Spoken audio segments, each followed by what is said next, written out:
Hello, everybody. Welcome back. We are going to start this morning on Monday, April 13th with a do now.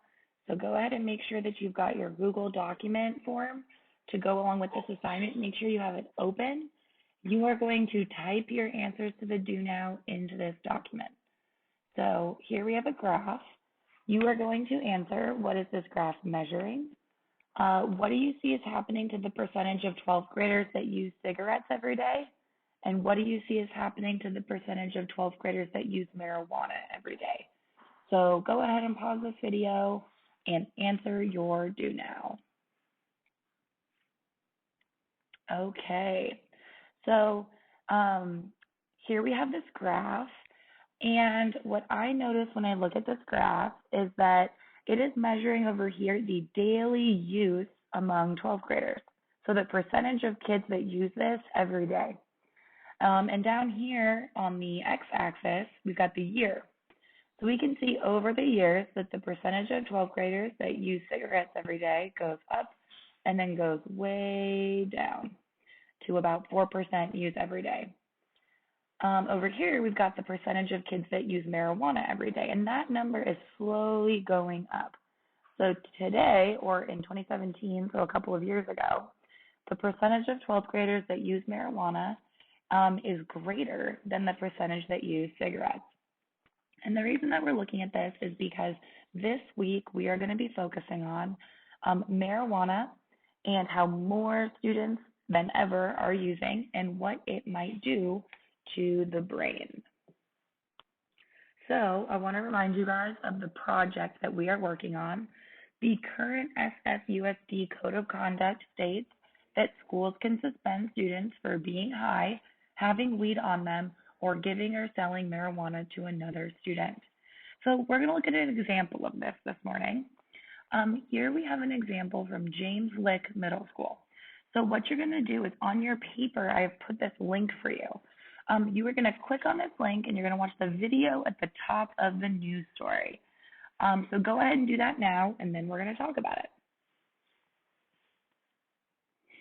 Okay, so you should have just finished watching this news story from, I think, 3 years ago or 4 on James Lick Middle School.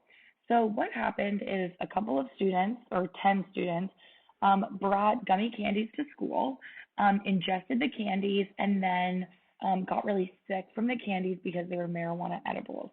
So 5 students went to the hospital, but 10 students got really sick, throwing up with headaches, and were not able to do school that day and had to go home. So here's an example of kids using marijuana at school, it being pretty unsafe for their health, and a couple of these students were suspended, but most were not. So what we're going to look at and what I want you to think about is, do you think that the policy of suspending students works for kids? And do you think it's the right thing that the district should do? So on your papers, you're going to answer, do you think that suspensions are the answer for helping kids not use marijuana at school? And what do you think we should do? So pause this video and go ahead and answer on your paper. Okay, so this week we are going to grow our understanding of marijuana in order to make a better decision for what the policy for schools should be. So the goal, the learning target for this week is that we will be able to explain the impact of marijuana on the teenage brain and adult brain, and make an informed decision about what schools should do when students are using marijuana or selling marijuana. So here's what the plan for this week looks like. In order to create the best policy for MLK, we need to know some important information. How does marijuana affect teenagers differently than adults?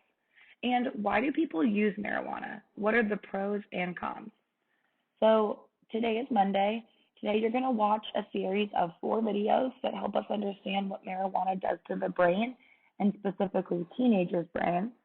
And then on Wednesday, you're going to look at a couple of readings that tell us What happens when you use different amounts of marijuana? What happens when people use more often or less often than others? And what happens when people use at different ages? So you're going to go ahead and continue on the same Google document you've been working on. I will talk to you soon. That is it for today. Reach out if you've got questions. Bye bye.